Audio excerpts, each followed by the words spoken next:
Oh no!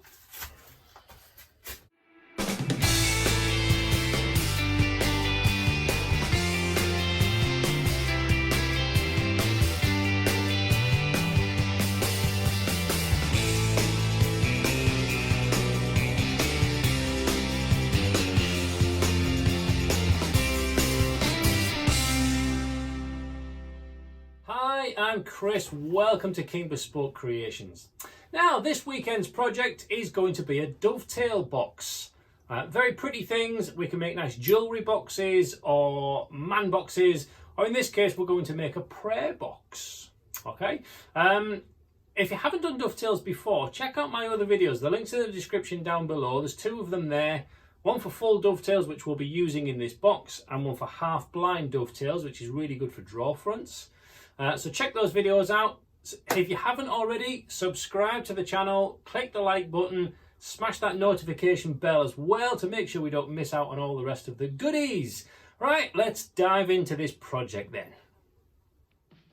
Right, so we've cut our pieces and we've made sure that they are perfectly square on all the edges across there. They're also sized together perfectly well, so exactly the same length on there and length across there as well, so they match perfectly well. So the next thing that we want to match up is the colours and the grains. So we can see with some of this pine that we've got here, we've got darker stretches and lighter stretches, and that's visible on most of these to a varying different degree. So you see that's got more on than that. So what I'd like to do is to prep this so it looks like it's all one section. So if we think that's going to be dovetailed, it's that face is going to meet that face. So I think that would look really nice coming through there. Does that match up on this side? Well, let's have a look.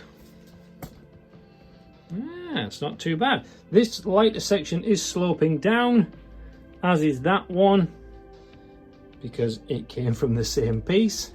So that's going to fit perfectly as we go that way, which then leaves us this end block. Well, it's not a lot going on there, but if you actually see at this end, there's no light on there, so I can use this full dark section on the back. So then the only corner that isn't going to have that match is this back edge here. So we've got a slight lighter corner here, but nothing on there. Okay, now if you can get all four corners to match up, you've done a proper job and you've found some really nice pieces of wood.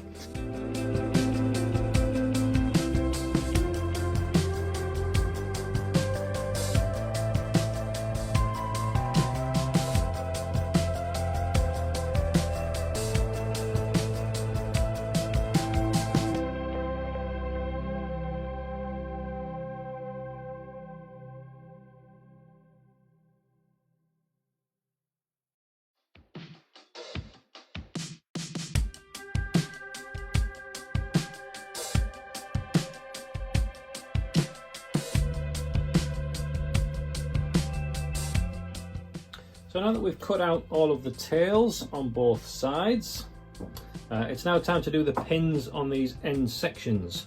Now, we marked off individually the widths using these. It is important as we go through that you're definitely marking off specifically these tails with these pins, those tails with those pins, and going through.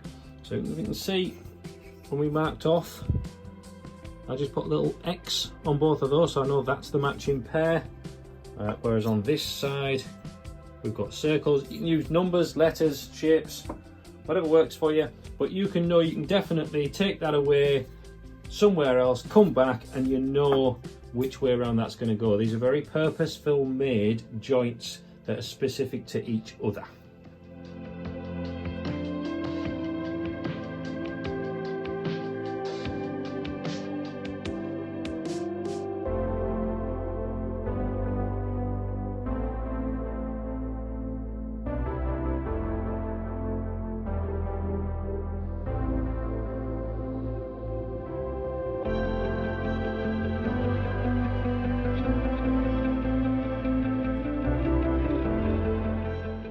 Out like this, We get about halfway through and then we can flip it over and do the other side.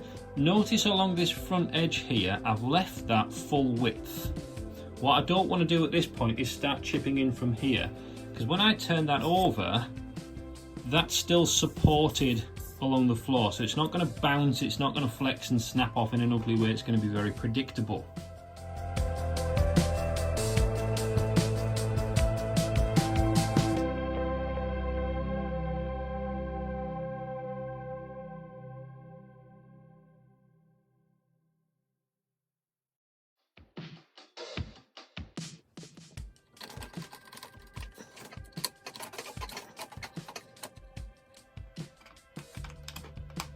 Right.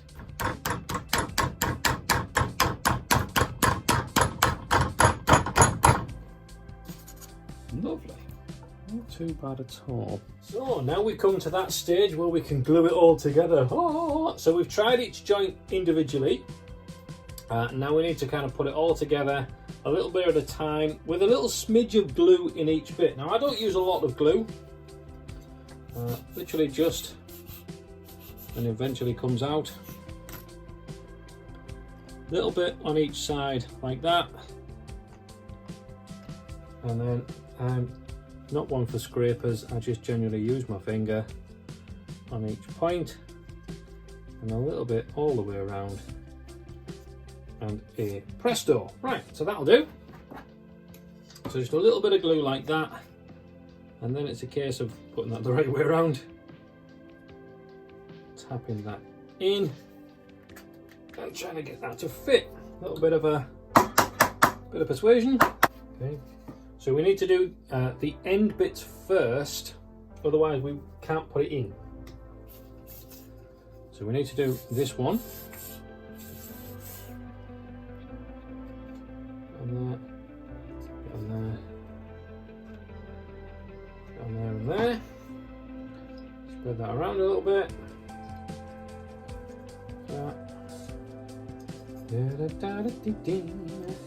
I find generally humming a tune certainly helps with the glue up, makes it a stronger joint. Right, and then that can go again the wrong way around. Woohoo! Get that in there, and a little tap gets that in. So you see, we need to do those two ends first to then be able to put that on. If we tried to do that joint then this one, you wouldn't get that ending, so it needs to be done the right way around. Then that goes that way around, because we've got circle to circle. And top.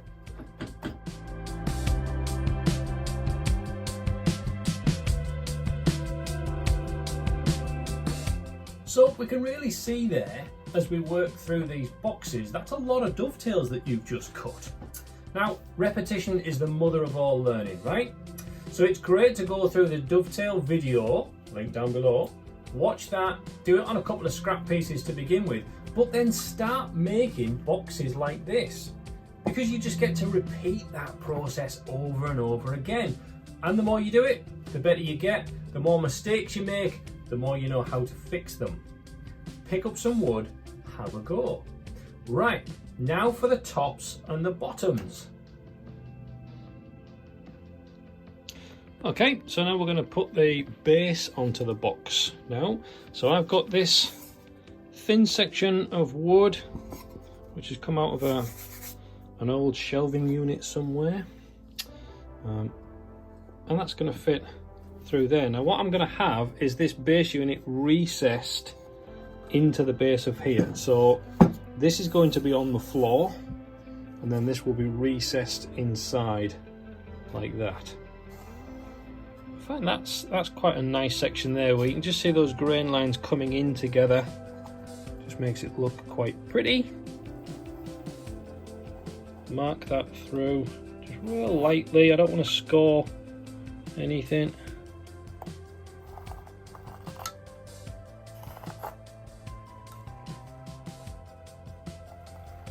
There we go, one corner to another, and last one all the way down there. I'm literally on the edge of the pencil line there. I'm going to score that across. So that's the waist section. This is the section I'm keeping, and I can just see the pencil line on this side. So I'm going to do the same on here.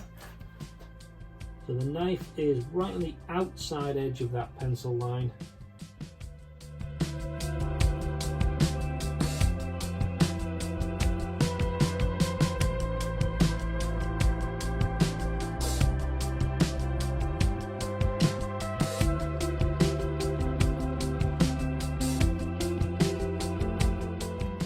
There we go, we've got it.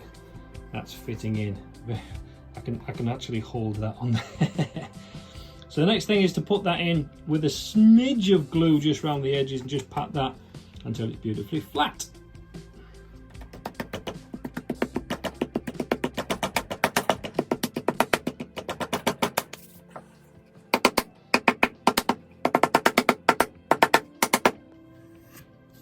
Okay, now again, once that's dry, we can just skim over that all with a plane. Give us a beautiful edge once we're done. So to complete the box, we'd need a lid. I'm not going to do that just yet. You're going to have to wait a little bit for that. I'm going to make some things for the inside of here. We've got this beautiful chunk of wood. No idea what it is. It's just a random chunk of wood I had. I've cut it down to size. This is going to have a tea light in the middle of there. Okay, so that needs to be sat inside that box so that that can come out and sit as a tea light hold by itself. But it also wants a little space in there to put a nice lighter in there. So again, you've got this box, you can open it out, pull it out, and you've got your candle there. This is for a prayer candle. Okay, so I'm going to hold that up to there. I know this edge is beautifully square, so I'm going to hold that up to that point and then go in with a knife, put a little nick mark on there.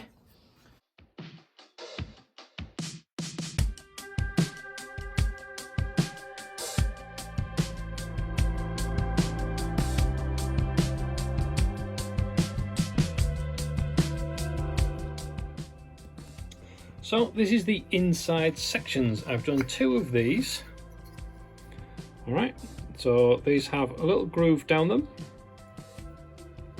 that we've cut in and a little bit lopped off the end, and they're going to sit inside. So there's one in that corner and then there's one in that corner as well. So they're going to be glued in.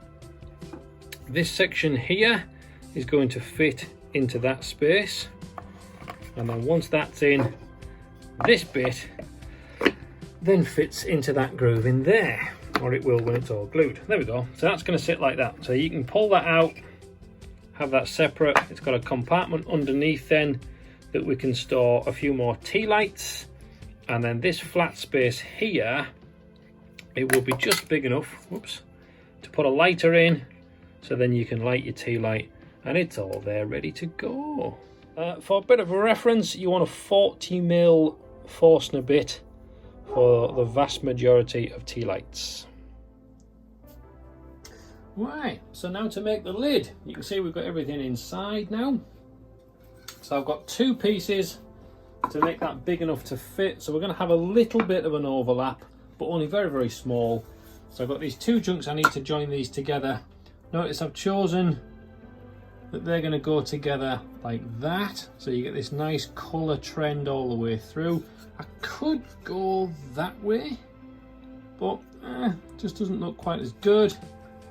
And I like the fact with that we've got the lighter patch in the middle, and on here we've got the lighter patches running around the sides as well. So it just kind of brings everything back together again. So here's a trick. So we need to plane these off. It's a little bit rough on those edges from where it's just come straight from the sawmill. So here's a trick. We want to plane those, put them together, face sides next to each other, okay? And then we'll stick them in the vise. So once they're in the vise, so these 2 faces are going to match up. So if we plane those together, even if I'm slightly off canter with the plane, each side will negate itself as it comes back together. It matches those angles perfectly. So I'm just taking off slithers.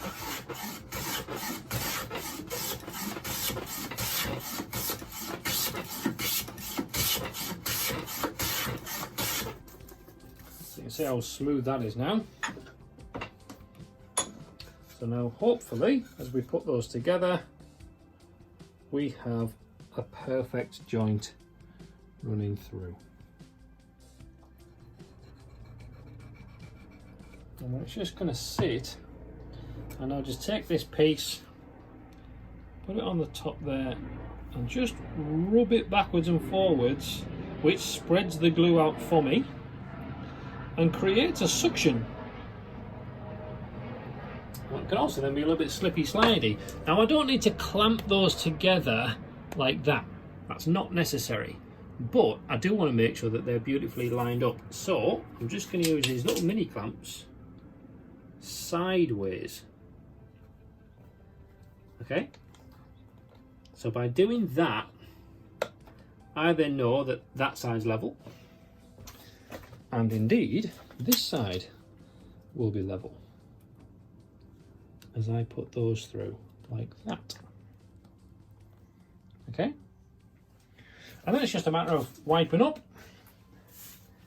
which sawdust from the floor works great for doing that.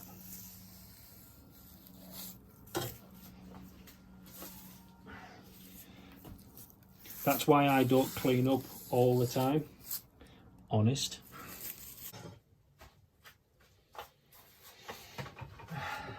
Well, good morning. Oh, a little coffee in the morning, don't you? Nice. The morning after the night before, there was Horlicks and jelly babies and it got wild. But we're back to this now. So this is definitely well and truly set. Look at that, beautiful. Ooh, definitely set lovely. Right, so now we need to size this first. So we need to get that to the right dimensions. Then we need to cut out a centre section that can just fit inside the lip of here. So it would slot into there from underneath. We'll show you that in a second. And then we're going to put a bow on the top, certainly that way, and I suspect a little bit on that way as well.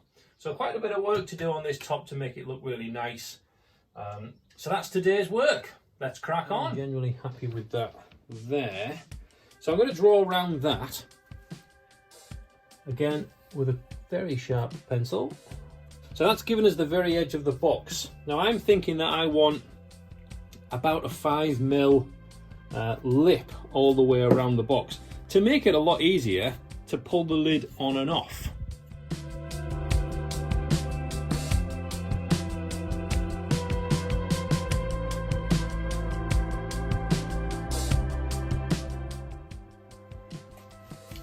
Okay, so there we have a lid with the dimensions on, and it's just got that little bit of overhang around the edges that just makes it easier to get your thumb on and to pull that off. That's absolutely great. So now what we want to do is cut a little recess so that the edges along here are going to be a little bit cut off from there. So it's going to slot into that middle section by just a little bit, just so it sits on and then it won't move around that way. Now the way I'm going to do that is I'm going to match it up side for side. So I'm going to take my knife, I'm going to place that on there, and again so I can see those lines match up with the edges on both sides. If anything, I can go that way a fraction. And then while that's sat in place, I'm just going to put a little nick there and there. I now have two nicks on both sides that I'm going to match up with the knife. So I'm going to go with about 3mm. Okay, so it's a tiny little amount that we've got, but to be honest you don't need any more than that. So I'm going to work with 3mm worth of recess for that section. So there you go. So I'll set the marker to that, nip that up, and then I can go all the way around the bottom edge of the plank, so I know where I'm cutting down to all the way around.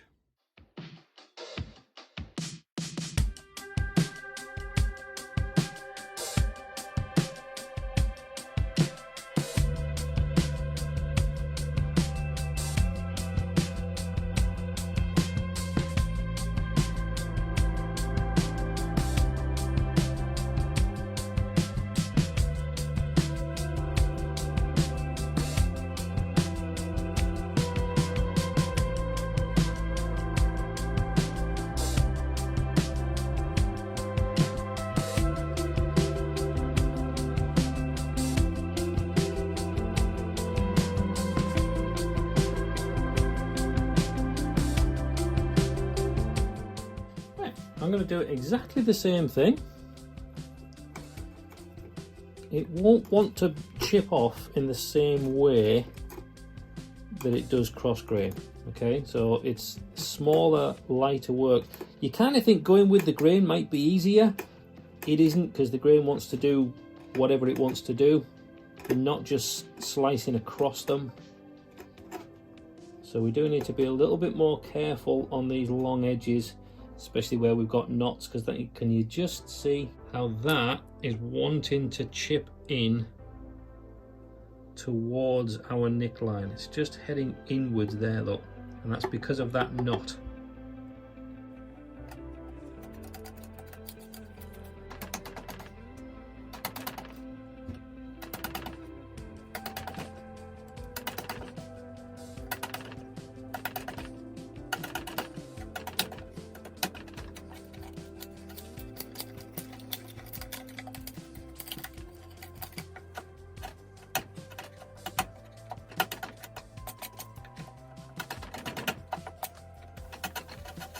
Now here I'm using a hand router. It's a homemade one, but this works instead of a big power router.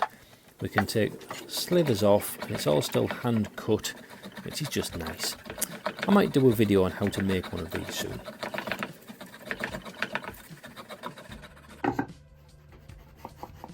Hooray! There we go. So that does fit quite nicely all the way around.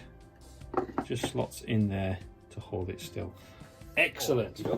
So now we're going to put our chamfer on the top, our little bow. Now I could try and, guesstimate a pencil line on there for something to go to, but here's a beautiful little trick.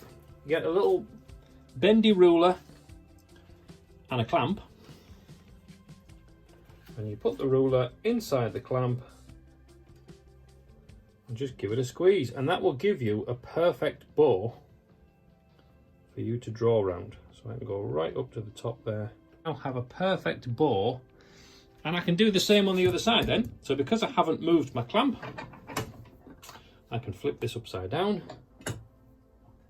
and do exactly the same on this side.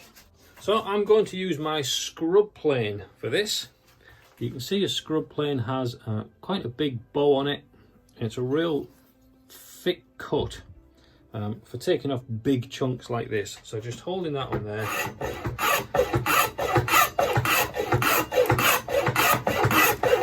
So very, very quickly, we're almost down to depth on this side. So now I'm going to go on that angle.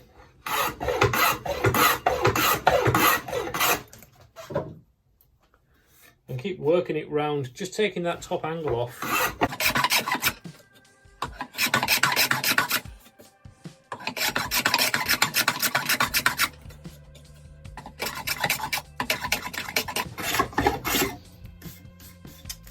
There we go. So that's taken a huge chunk off very, very quickly.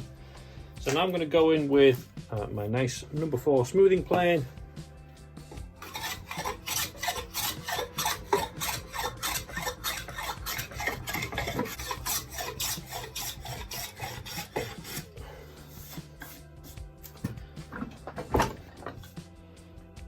Well, not exactly down to the line, but we're getting pretty close, and I quite like that. That's nice. Ooh, lovely. Right, so I'm going to do the next one just to match this, and then we'll decide whether I actually want to go all the way down to that line or not. I might not. Let's have a look.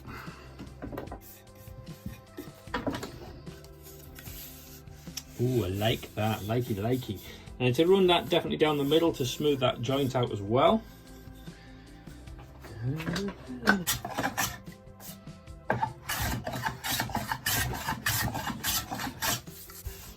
Okay, so now we've done that bow, I'm just going to do a little one off the edge here.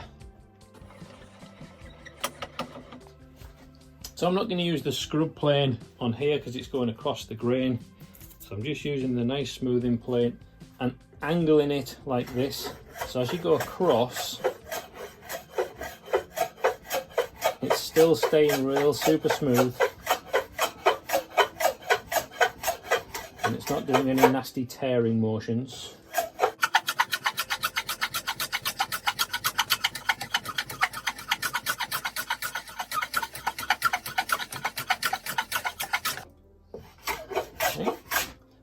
again, almost down to that pencil line all the way across. So now I'm just going to start dropping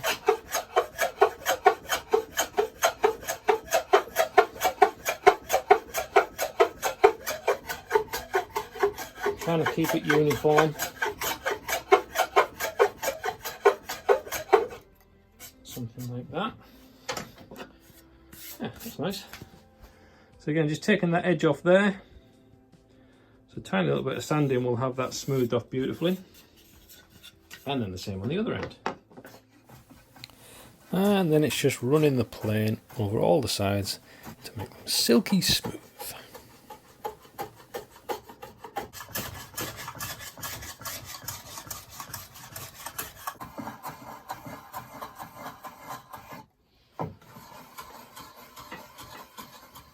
Well, there we go.